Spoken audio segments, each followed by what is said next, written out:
The coolant warning pulsed amber 3 seconds after Kaylin brought her Stormcrow online. She watched it flicker in the upper left quadrant of her heads-up display, a tiny digital heartbeat that should not have been there. The reactor was barely at idle, feeding power to nothing more than life support and the primary sensor suite, and already the heat curve was wrong. Not dramatically wrong. Not the kind of wrong that would trigger an automatic shutdown or flag a critical failure on the pre-trial diagnostic. Just a whisper of wrongness, like a musical note played slightly flat.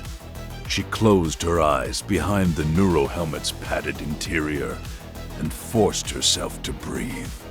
The cockpit of the Stormcrow smelled like ozone and the faint chemical sweetness of coolant fluid.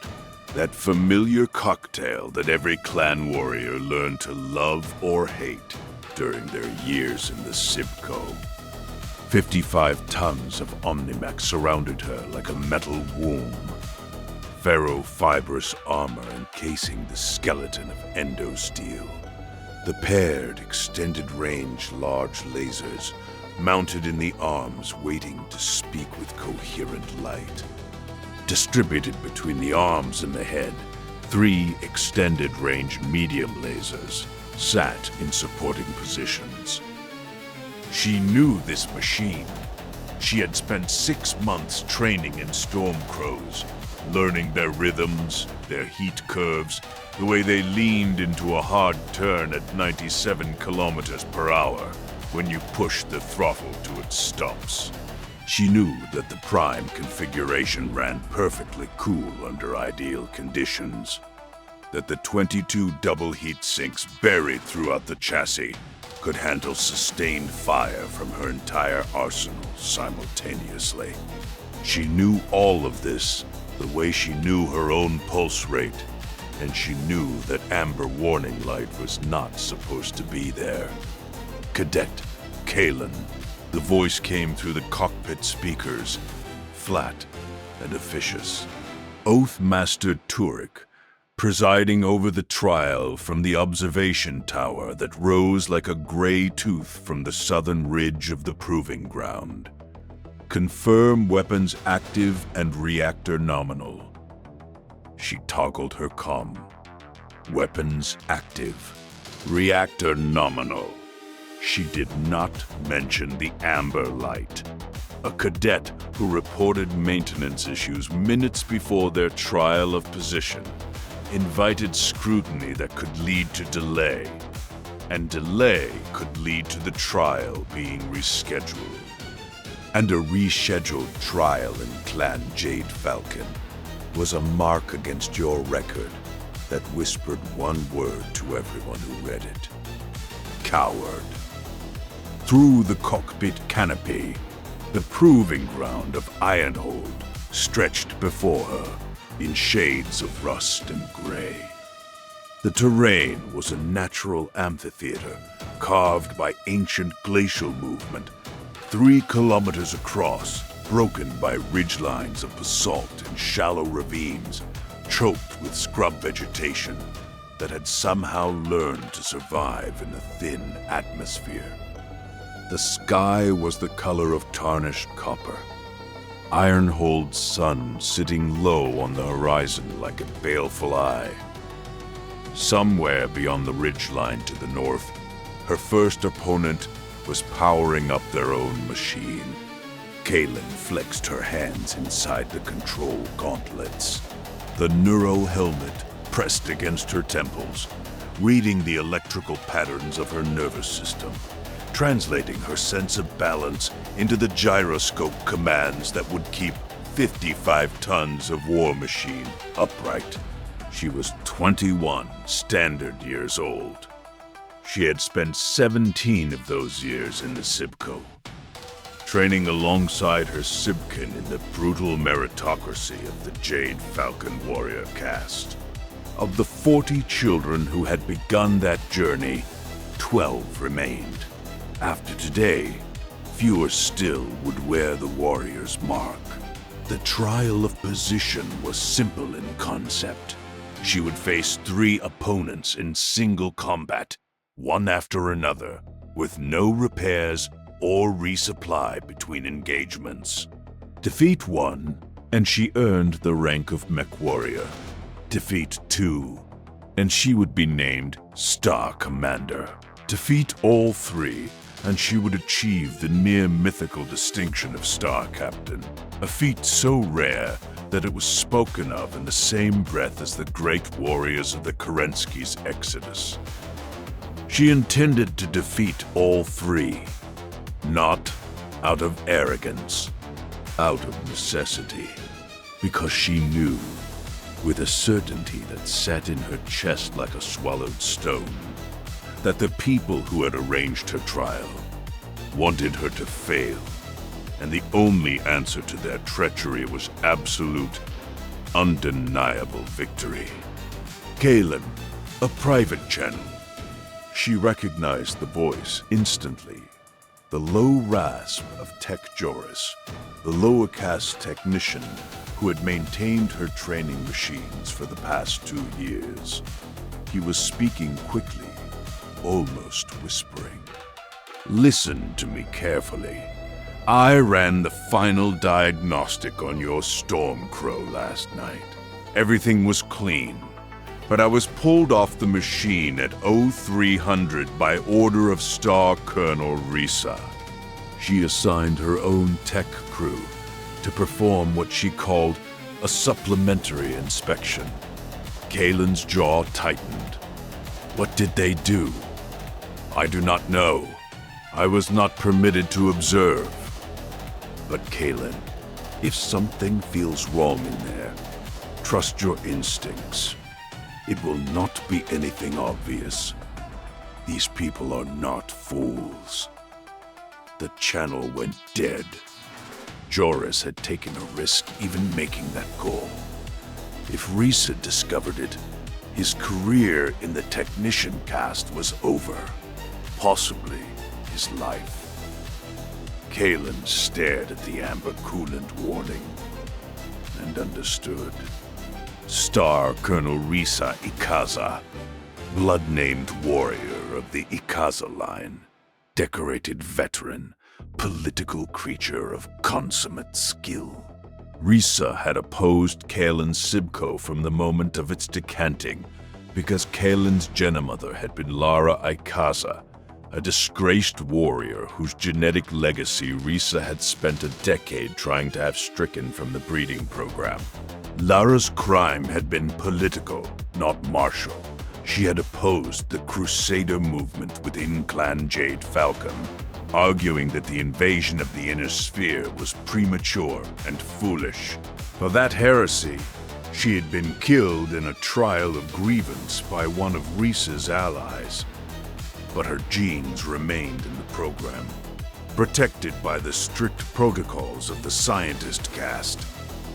And from those genes, Kalen had been born. If Kalen passed her trial of position, she would be living proof that Lara's genetic legacy produced strong warriors.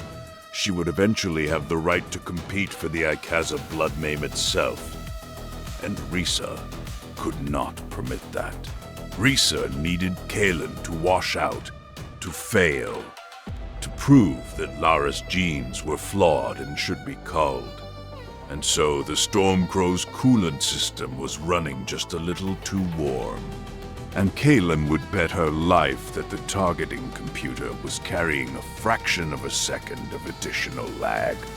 And somewhere in the machine's guts, there was probably a third surprise waiting for her. She wanted to scream. She wanted to open a channel to the Oathmaster and denounce Risa before the entire assembled conclave. But she had no proof.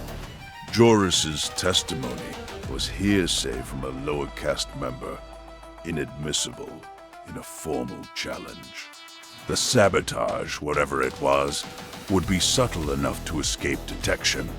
And if she made accusations she could not prove, she would be the one branded Desgra, dishonorable, and everything Risa wanted would come true. There was only one path forward. She would fight, she would win, and she would make Risa watch. Warriors of Clan Jade Falcon. Oathmaster Turik's voice filled the frequency. Deep and ceremonial. We gather to witness the trial of position of Cadet Kalen, born of the Sibco-designated Ironhold 7, genetic legacy of Lara Ikaza and Kale Roshak. Let all present bear witness. Kalen opened her eyes. Through the canopy, she could see the observation tower's windows gleaming in the low sunlight. Risa would be up there, watching. Cadet Kalen, state your purpose. She keyed her calm, and her voice came out steady and cold, a voice she barely recognized as her own. I am Kalen, Trueborn of Clan Jade Falcon. I stand for my trial of position. I seek to prove my worth as a warrior and claim my rightful place among the talons of the Falcon. I will face my opponents in single combat, and by my victory or my defeat, my fate will be decided. So it shall be. Your first opponent is Mech Warrior Gavin, piloting an Ice Ferret Prime. Mech Warrior Gavin, state your purpose. A new voice, young and confident. I am Mech Warrior, Gavin of the Jade Falcons. I serve as the anvil upon which this cadet will be tested. I will show no mercy, for mercy is the enemy of truth. The ritual words, Kalen had memorized them years ago, practiced them in the darkness of her sleeping cubicle, whispering them like prayers. Now they were real. Let the trial begin. The ice ferret appeared on her sensors before she saw it with her eyes. 45 tons of light-fast OmniMech, running at 118.8 kilometers per hour, in a wide flanking arc around the eastern ridge. The Ice Ferret Prime carried a single extended-range particle projection cannon, an extended-range small laser, an active probe, and a Streak SRM. Two launcher, but its real weapon was speed. On paper, Kalen's Stormcrow had the advantage in firepower and armor.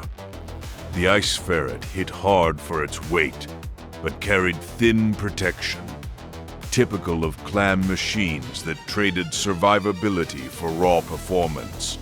On paper, this should have been a manageable first fight. On paper, Kalen's machine was functioning correctly.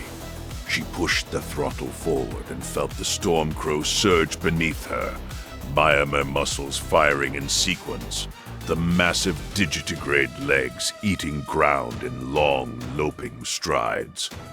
97 kilometers per hour at a full run.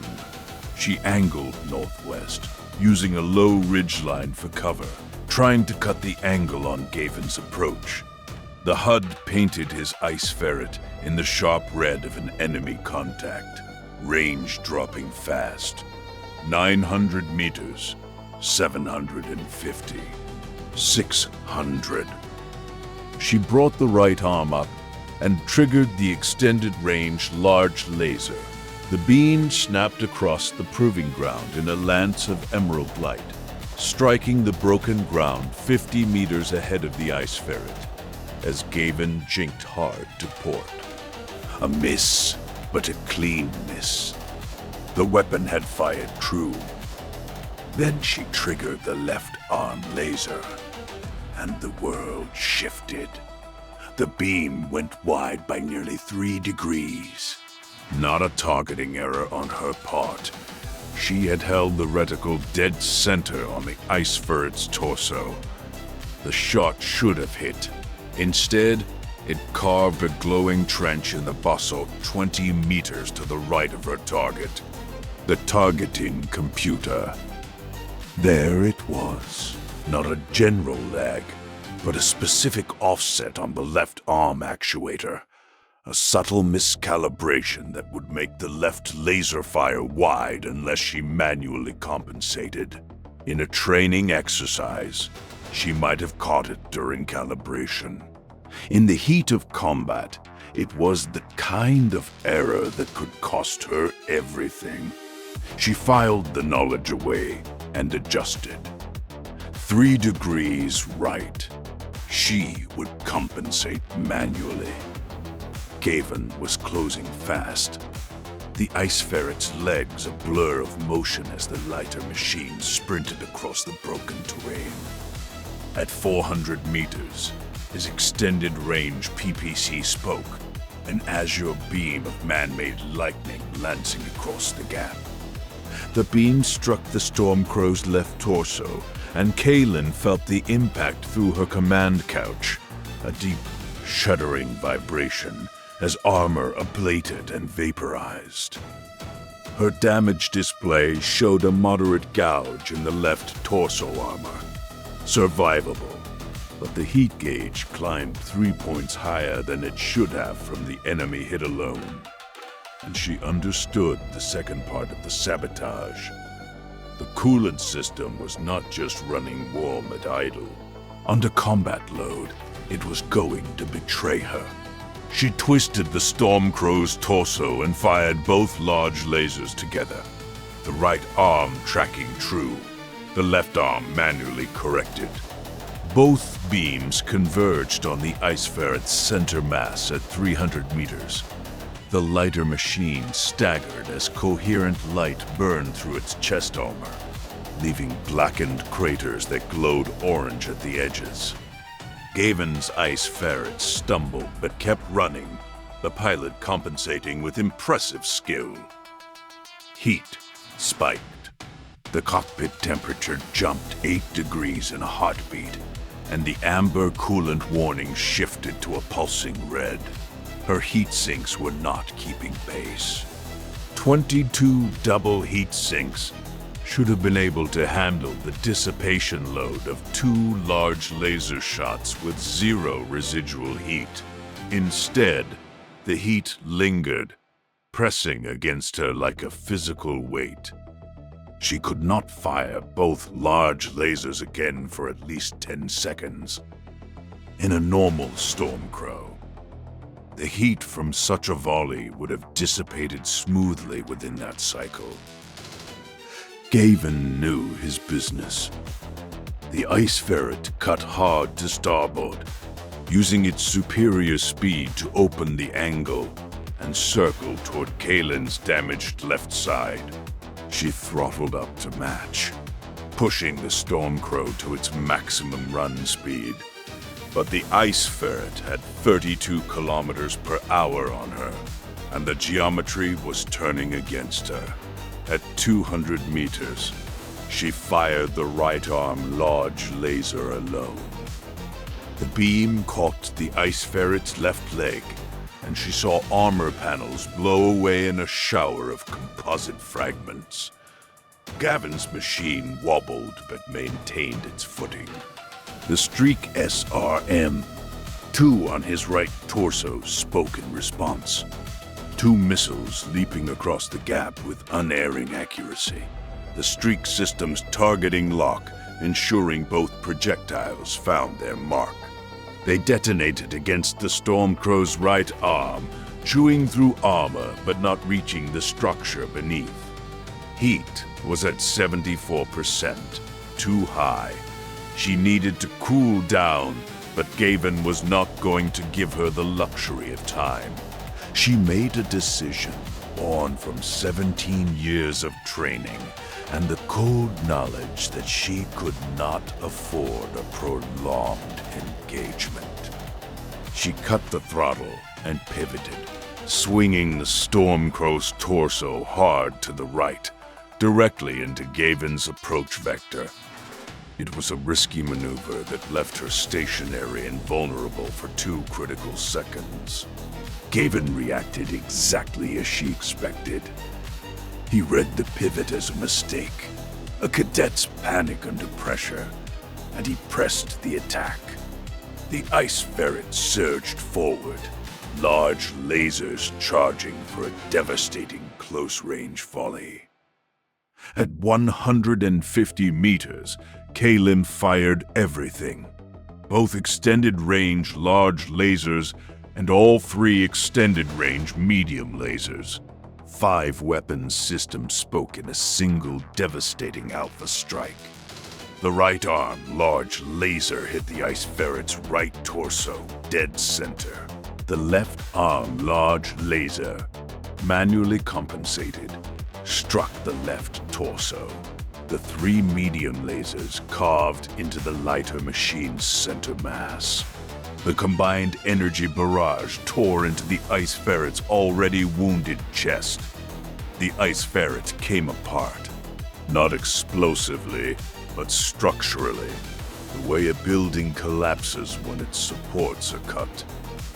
The center torso armor failed completely, internal structure buckling under the combined thermal and kinetic assault. The gyroscope housing cracked, and 45 tons of OmniMech pitched forward and slammed into the basalt in a grinding avalanche of metal and dust. In her cockpit, Kaylin was in hell. The heat gauge read 91%. The air was a furnace.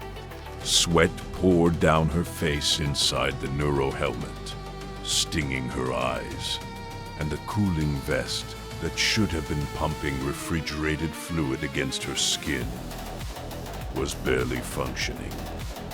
Another victim of the compromised coolant system. Her vision swam. For 5 terrible seconds, she thought the automatic shutdown override might trigger, that the reactor would simply refuse to keep running at this temperature. But the Stormcrow held. The heat began to drop, slowly, far too slowly, but it dropped. 88, 85, 80. On the proving ground below, the ice ferret's cockpit hatch blew open, and mech warrior Gavin pulled himself free. Battered, but alive. A kill without a death. Clean, by clan standards. Cadet Kaylin has defeated mech warrior Gavin. Oathmaster Turek announced. First engagement concluded. Cadet Kaylin has earned the rank of mech warrior. Does the cadet wish to continue? She opened the comm channel, and her voice was raw, scraped thin by the heat. I continue. Very well. Second engagement will commence in 5 minutes. Cadet Kaylin, you may reposition, but may not receive repairs or resupply. 5 minutes. She used them. The Stormcrow walked slowly toward the western ridge, its gait slightly off-kilter from the damage to the right arm's armor distribution. Kaylin pulled up the diagnostic suite and studied the numbers.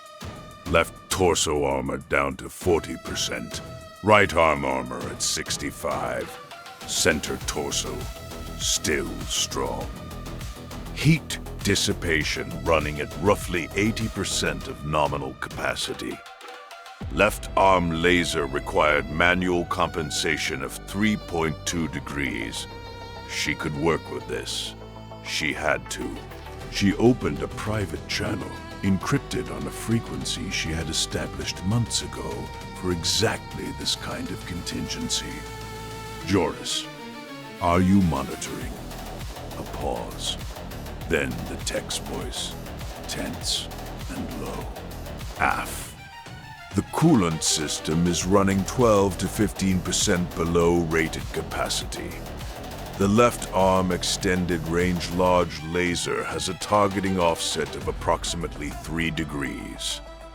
Is there anything else I should know about? I cannot say for certain, but Kalen, the tech who worked on your machine, his name is Corin, and he is known to specialize in coolant routing valves. Coolant routing valves. The secondary cooling loops. Understood. Kalen out. She checked the coolant diagnostics. The flow mechanism showed green across the board. But if Corin had done something subtle, a restricted valve that would choke the flow under high pressure, it would not show on a diagnostic. It would show when she fired an alpha strike and the reactor scrammed. She could not trust her cooling system. She would have to rely on her lasers sparingly, and her lasers meant heat, and heat was the enemy that Risa had chosen to destroy her with. The 5 minutes ended. Second engagement. Cadet Kalen, your opponent is Star Commander Lyra, piloting a Hellbringer Prime. Star Commander Lyra, state your purpose. The voice that came through was female, older, seasoned, with a kind of quiet authority that came from years of command. I am Star Commander Lyra of the Jade Falcons. I serve as the forge upon which this cadet will be tempered. I will show no mercy, for mercy is the enemy of truth. A Hellbringer. Kalen's stomach tightened. The Hellbringer Prime was 65 tons of dedicated firepower, wrapped in dangerously thin armor. Twin extended-range particle projection cannons dominated its arms, weapons that could reach out across vast distances and deliver punishing damage. The Prime configuration also carried 3 extended-range medium lasers, a Streak S-R-N, 6, 2 machine guns, an anti-missile system, and A-pods. But its true advantage was electronic. An ECM suite and an active probe gave the Hellbringer a suite of electronic warfare capabilities that could disrupt targeting systems, confuse missile locks, and generally make life miserable for any opponent relying on technology to fight. And Kalen's technology was already compromised. The Hellbringer appeared on her sensors as a ghostly, intermittent contact. The ECM suite, already bleeding static into the proving grounds, electromagnetic spectrum. It was moving at 86.4 kilometers per hour, matching the Stormcrow's running speed class for class. Not as fast as the Ice Ferret, but Lyra did not need speed. She had range and electronic superiority. At 650 meters, the first PPC bolt arrived. It crossed the distance in a heartbeat, a stream of charged particles that struck the Stormcrow's center torso like a thunderbolt. The cockpit shook violently, impact alarms screaming, and Kalen tasted blood where she had bitten the inside of her cheek. Armor readouts showed a deep cavity in the center torso plating. One single shot from one of those twin PPCs, and it had nearly breached her most critical armor section. She ran. There was no shame in it. Against a Hellbringer at range, a damaged Stormcrow with compromised heat management had exactly one tactical option: close the distance and make it a knife fight. The Hellbringer's armor was thin. If she could get inside 400 meters, her medium lasers and whatever she could coax from the large lasers would tear through that insufficient protection. The second PPC bolt missed as she cut hard to port, the charged particle stream ionizing the air a dozen meters to her right. Lyra was firing her PPCs alternately, managing her own heat curve, each shot precise and disciplined. This was not a cadet testing her skills. This was a veteran warrior methodically dismantling an inferior opponent. Kalen dropped the Stormcrow into a shallow ravine, using the terrain to break line of sight. The basalt walls rose 4 meters on either side, barely enough to hide her machine's profile. She pushed to maximum speed, running north along the ravine's floor, rocks crunching beneath the Stormcrow's feet. Lyra's active probe found her anyway. The sensor pulse cut through the ravine's mineral interference, and the Hellbringer adjusted course to intercept. Kalen could see it on her tactical display, the heavier machine moving to cut her off where the ravine opened onto the northern plain. She had 30 seconds. She spent them thinking. The ECM suite was bleeding static into her primary sensors. Even if the cooling system was not physically sabotaged, the electronic interference meant she had to manually verify targets. Rapid fire was out. The left arm large laser was compromised. The coolant system was degraded.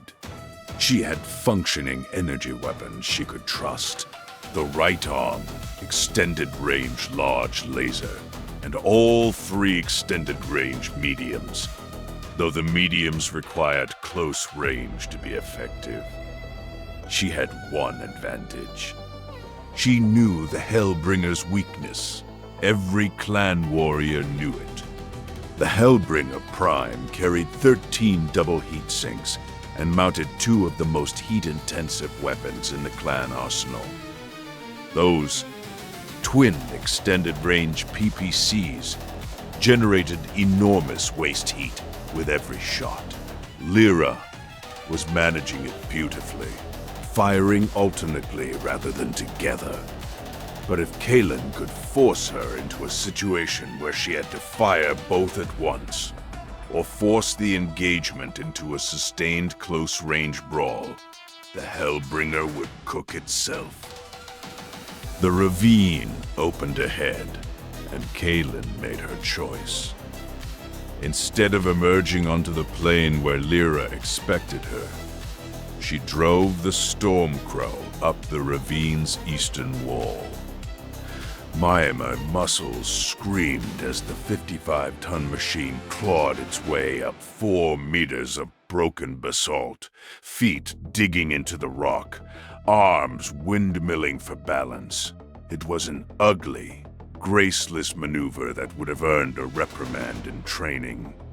It put her on the ridge directly above and behind the Hellbringer's projected intercept point.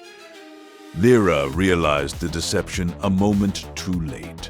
The Hellbringer was turning to face the ravine's northern exit when the Stormcrow appeared on the ridge above and to the east, barely 200 meters away, an ambush angle that negated the Hellbringer's range advantage completely.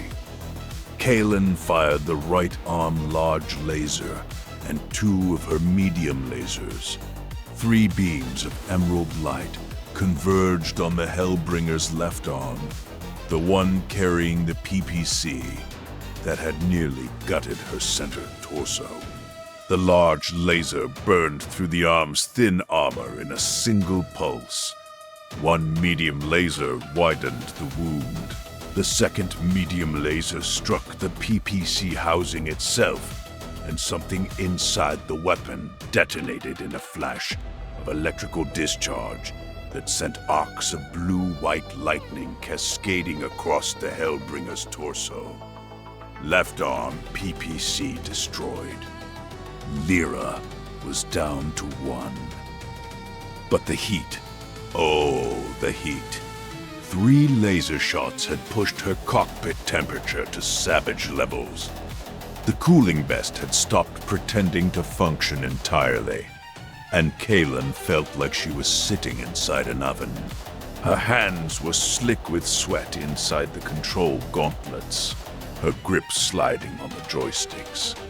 Lyra was a veteran, and she responded with the cold efficiency of one. The Hellbringer pivoted with surprising grace for its bulk, and the remaining right arm PPC fired point blank. The charged particle stream struck the Stormcrow's left torso at 200 meters, and this time, the armor did not hold. The beam punched through the weakened plating and into the internal structure beneath. Alarm screamed. The secondary systems in the left torso went dark. Kaylin's Stormcrow staggered. The gyroscope fought to keep the machine upright, and for one terrible moment, she felt the world tilt sideways as 55 tons of OmniMech began to fall. She threw her weight to the right, the neurohelmet translating her balance shift into gyroscopic commands, and the Stormcrow caught itself with a lurching step that sent tremors through the ridge. The Hellbringer was closing.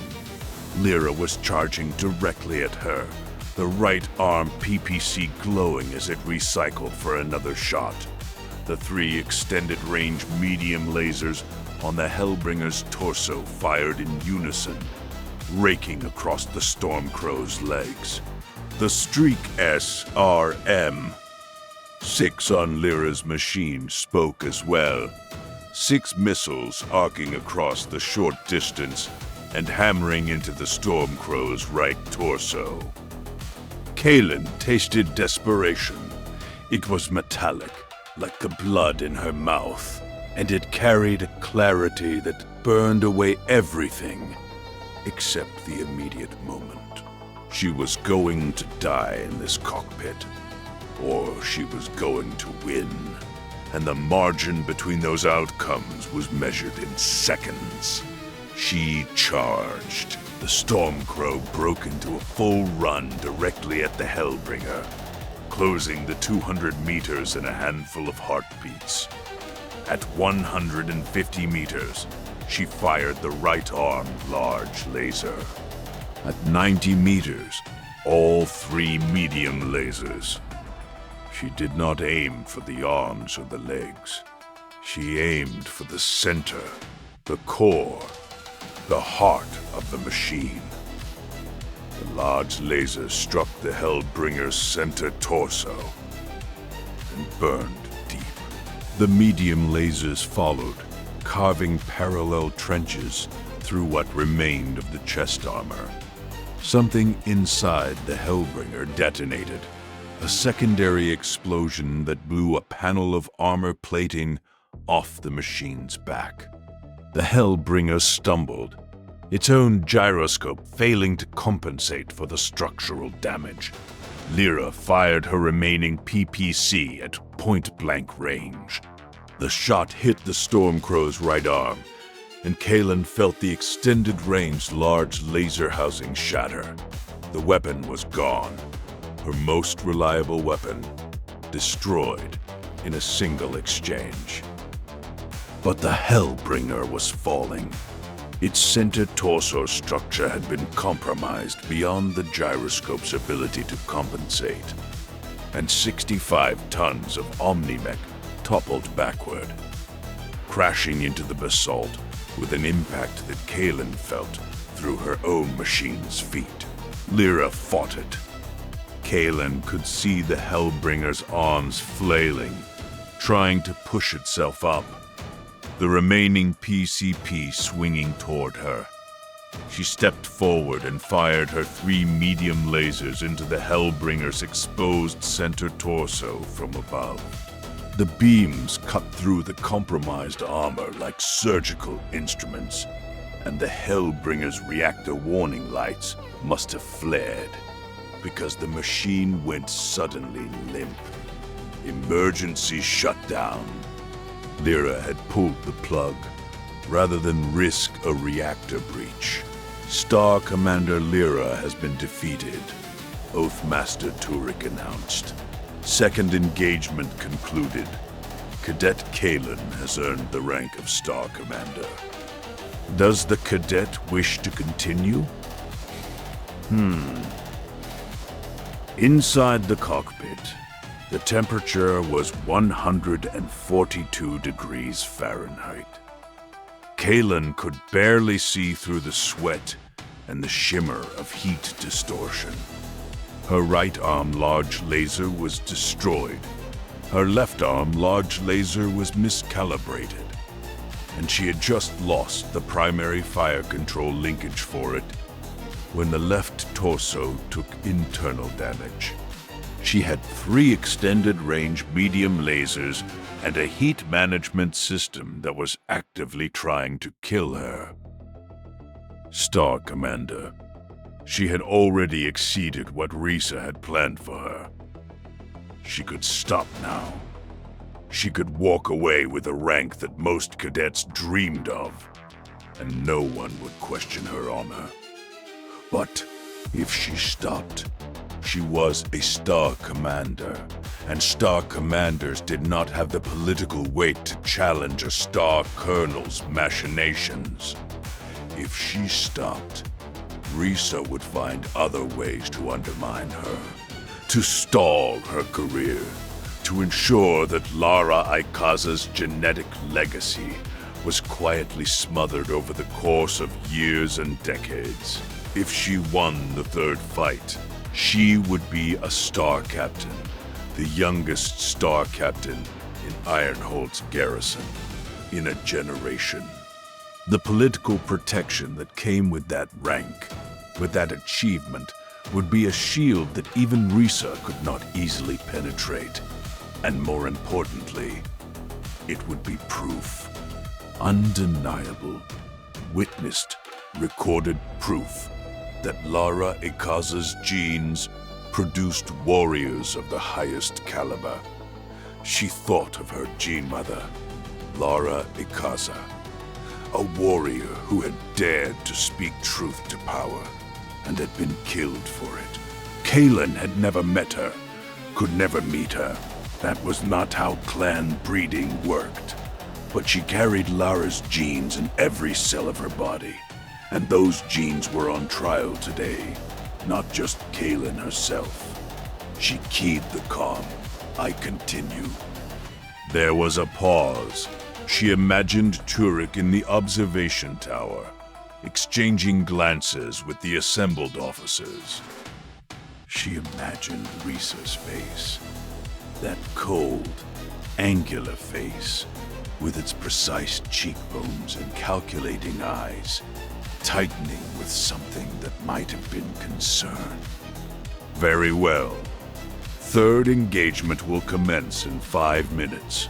Prepare yourself, cadet. She spent the 5 minutes running every diagnostic she could.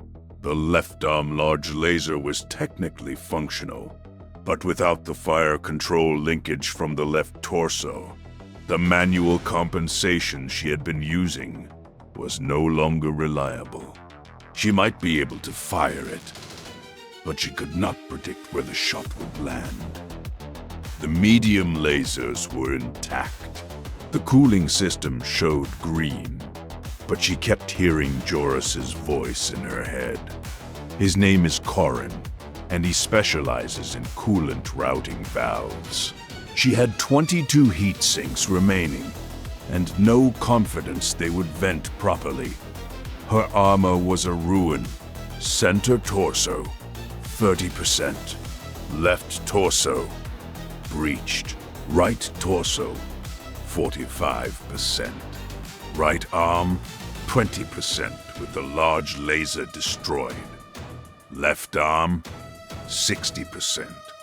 Legs, moderate damage from Lyra's medium lasers. The Stormcrow was a walking corpse, held upright by endosteel stubbornness and a pilot who refused to fall.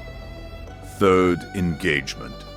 Cadet Kalen, Your opponent is Star Captain Holt, piloting a Timberwolf Prime.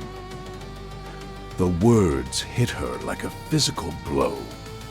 A Timberwolf. 75 tons of the most iconic OmniMech the clans had ever produced. The machine that would soon terrorize the inner sphere, though she did not know that yet. None of them did. The invasion orders had not yet come.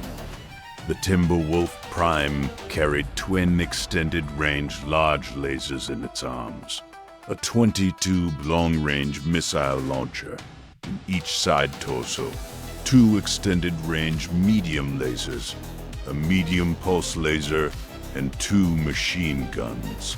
It was faster than it had any right to be at 86 kilometers per hour, armored like a fortress, and in the hands of a Star Captain, it was death incarnate.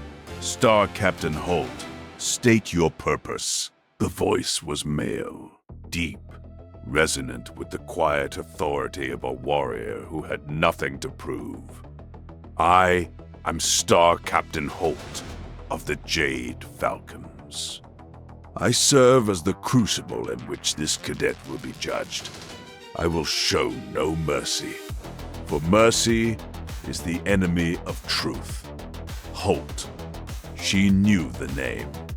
Star Captain Holt was one of Risa's closest allies, a Crusader hardliner who had voted to have Lara Ikaz's genes eliminated from the program 3 times in the last decade. He was not here to test her. He was here to destroy her. Let the trial begin. The Timberwolf appeared on her sensors, like a thunderhead rolling over the horizon. It moved with a predatory grace that belied its mass. The distinctive forward-leaning posture and wide-set missile racks, giving it a silhouette that every warrior in the clans recognized. Holt was not rushing. He was advancing at a measured pace, 86 kilometers per hour, closing the distance with the confidence of a warrior who knew he had every advantage. Kaelin assessed her options and found them desperately thin. She could not trade fire at range. Her only functional ranged weapon was the compromised left-arm large laser. And even if she fired it perfectly, one large laser against a Timberwolf's arsenal was a losing equation.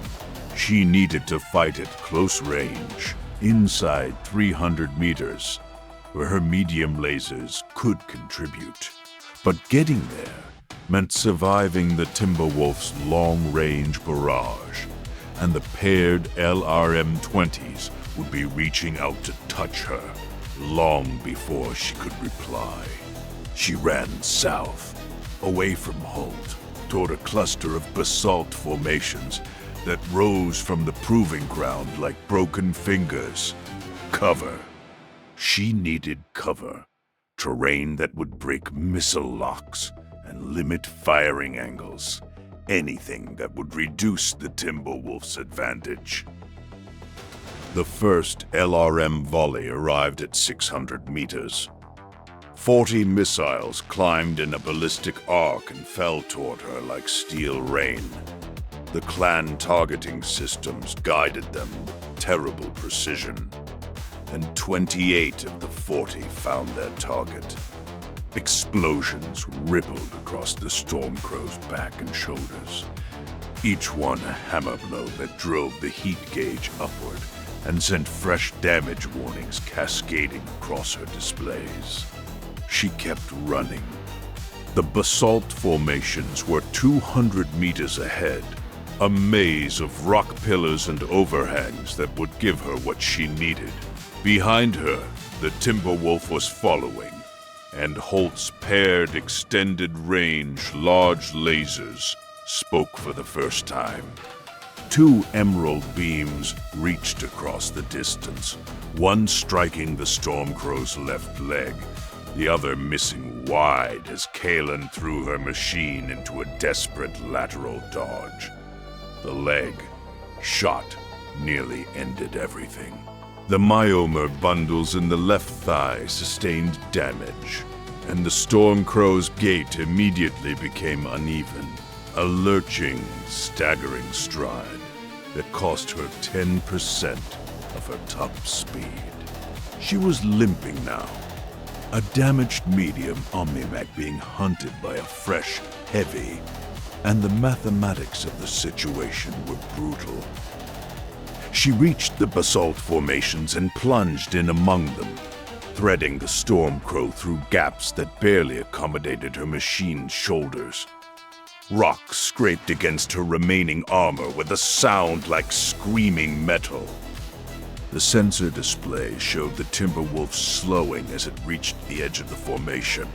Holt, too experienced to charge blindly into terrain that favored the lighter machine. Good.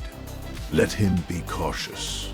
Caution gave her time, and time was the only currency she had left. She brought the Stormcrow to a halt behind a pillar of basalt 20 meters thick and killed her active sensors, going to passive detection only. It would reduce the Timberwolf's ability to pinpoint her location. In the sudden silence of the powered-down cockpit, she could hear her own breathing, ragged and harsh inside the neurohelmet. Her hands were shaking, not from fear, though fear was there. A cold companion sitting on her shoulder. Her hands were shaking from heat exhaustion. The cockpit temperature had dropped slightly during the repositioning, but it was still well above safe operating levels, and her body was beginning to fail. Dehydration, thermal stress, the first warning signs of heat stroke, which in a battle-mech cockpit could mean unconsciousness and death. She closed her eyes and thought of Lara Ikaza, a woman she had never met. A warrior who had stood alone against the tide of Crusader politics and been destroyed for it. Lara had known she would lose. She had fought anyway, because some things mattered more than survival. Kalen opened her eyes. On passive sensors, the Timberwolf was moving slowly through the basalt formations, Holt probing with short sensor sweeps, methodical and patient. He was 100 meters away and closing. In 45 seconds, he would round the western edge of her basalt pillar and have a direct line of fire. She studied the terrain on her tactical map. Behind her current position, a narrow defile ran east for 80 meters before opening into a small clearing. Beyond the clearing, the basalt formations ended, and the open ground of the proving field stretched to the horizon. If she ran that way, she would be caught in the open and destroyed. But above the defile, a natural arch of basalt spanned the gap, a bridge of rock 10 meters above the ground, thick enough to support a battle mech's weight. Probably. She had run out of conventional options. What remained was insanity. She powered up the Stormcrow's reactor to full combat output and sprinted for the defile. The noise of her activation immediately registered on Holt's sensors, and she heard the Timberwolf's engine roar as the heavier machine accelerated to intercept. Through a gap in the rock, she caught a glimpse of the Timberwolf's distinctive silhouette, the missile racks flaring as the LRAM-20 rotated to track her. The defile swallowed her. Rock walls pressed in on both sides, barely 3 meters of clearance on each flank. The Stormcrow's shoulders scraped basalt, sending showers of sparks into the gloom. Behind her, the Timberwolf reached the defile's entrance and stopped. It was too wide. 75 tons of OmniMech could fit through the gap, but barely. And Holt was too savvy to follow a desperate opponent into a confined space where his firepower advantage was negated. Instead, Holt did something clever. He fired the LRM-20s in an indirect arc, the missiles climbing over the defile walls and falling toward Kalen from above. The missile guidance struggled with the angle, and only 12 of the 40 missiles found their target, but 8 was enough. The Stormcrow shuddered under the impacts, and a new alarm joined the chorus. Right torso armor critical. One more solid hit there, and the internal structure would be exposed. She reached the end of the defile and looked up. The natural arch was there, a span of dark basalt stretching across the gap, perhaps 40 meters long and 5 meters wide. It was not meant to support 60 tons of weight, but it only needed to hold for a few seconds. The Stormcrow jumped. Not with jump jets, it had none, but with raw momentum and Myanmar power. She drove the machine up the defile wall at an angle, feet finding purchase on the broken rock face, and hurled it onto the arch with a maneuver that violated every principle of battle mech operation she had ever been taught. The arch groaned, rock cracked. The Stormcrow landed with a crash that sent fracture lines racing through the basalt in every direction. Kalen did not stop. She ran along the arch, the Stormcrow's feet punching through the surface with every step, and for 3 terrible seconds, she was suspended above the defile on a bridge of shattering stone. Holt had moved. The Timberwolf had circled to the clearing east of the defile, anticipating her exit, and now the heavier machine was directly below the arch, looking up at the broken stone and the damaged Stormcrow running along its crumbling spine. She jumped off the arch. 55 tons of OmniMech fell from 10 meters. The Stormcrow hit the ground immediately behind the Timberwolf, with an impact that drove her knees into the cockpit floor and sent white light exploding across her vision. The arch collapsed a second later, thousands of tons of basalt cascading into the defile in a roaring avalanche.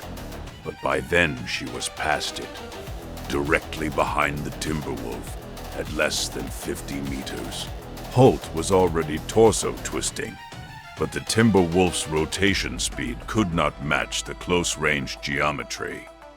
For one precious second, Kalen was staring at the Timberwolf's back, where the armor was thinner and the rear-mounted heat sinks were exposed.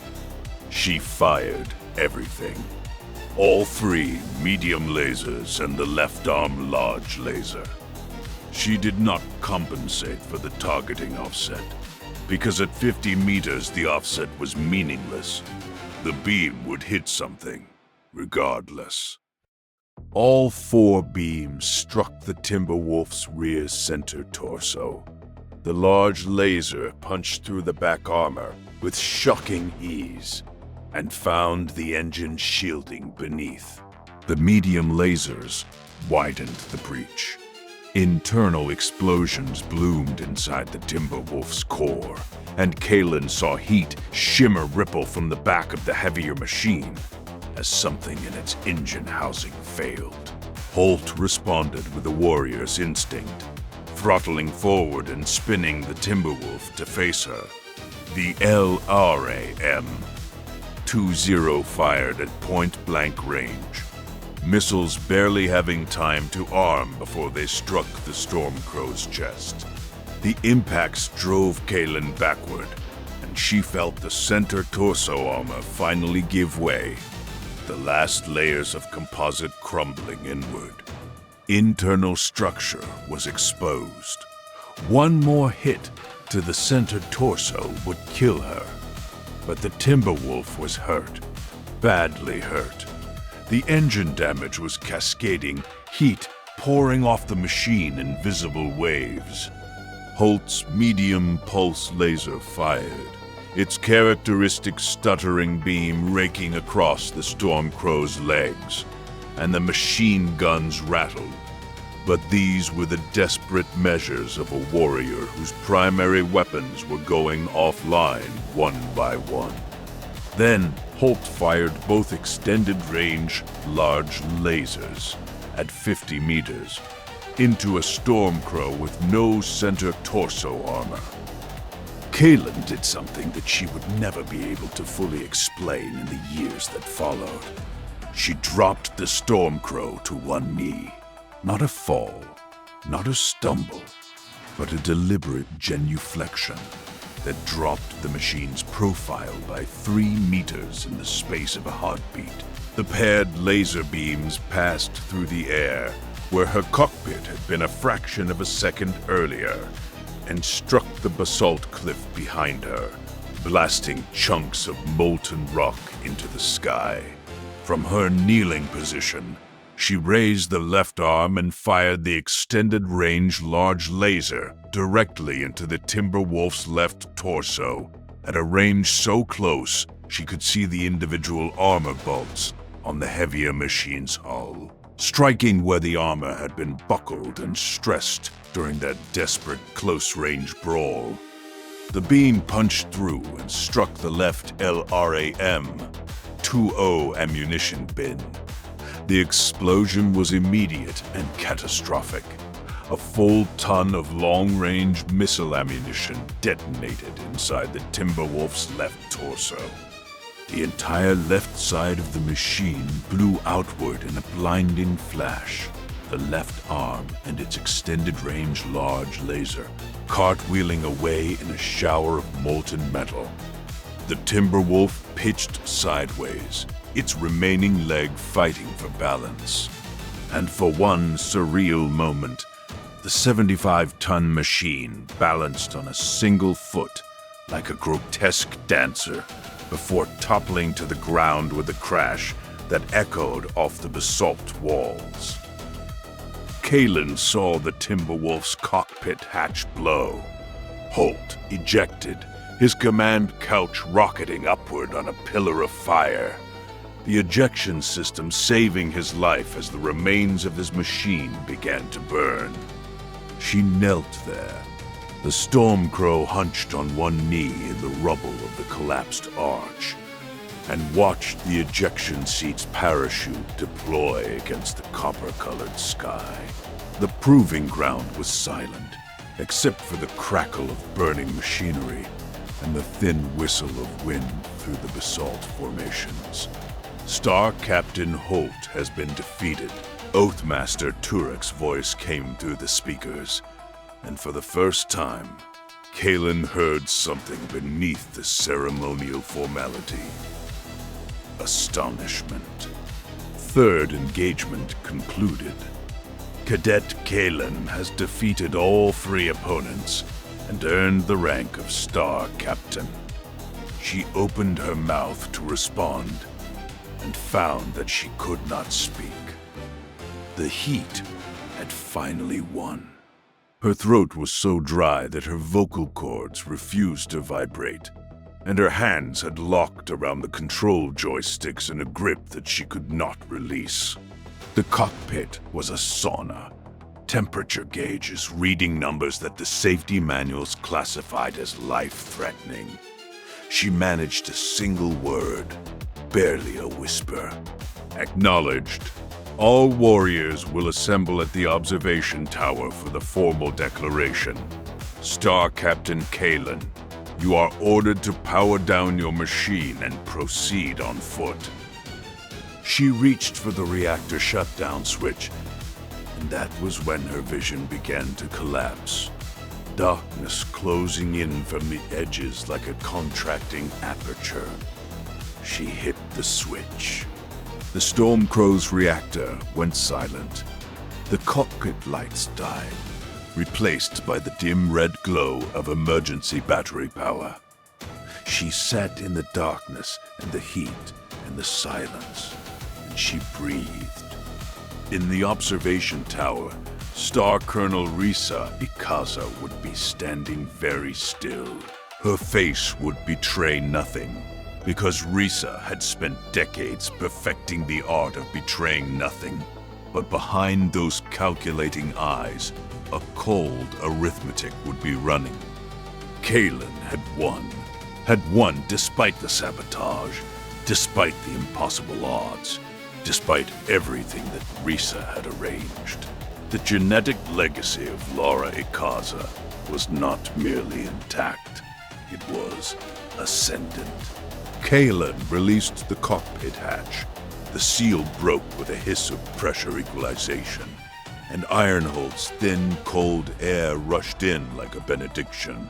She pulled the neuro helmet off with trembling hands and let the wind touch her face, cooling the sweat that coated every centimeter of her skin. She climbed down from the Stormcrow on legs that barely supported her weight. The proving ground stretched around her, scarred by laser fire and missile impacts and the burning wreckage of the Timberwolf. Mech Warrior Gavin stood by the observation tower entrance, his arm in a sling from his ejection. Star Commander Lyra stood nearby, bruised but composed. They watched Kalen approach, and both straightened almost imperceptibly. They had been her opponents. They had fought her honestly, without knowledge of the sabotage, and they had been defeated. In clan culture, there was no shame in losing to a superior warrior. There was only the acknowledgement of truth. Kalen stopped at the base of the observation tower and looked up. The windows of the command level reflected the copper sky, but she could make out the figures standing behind the glass.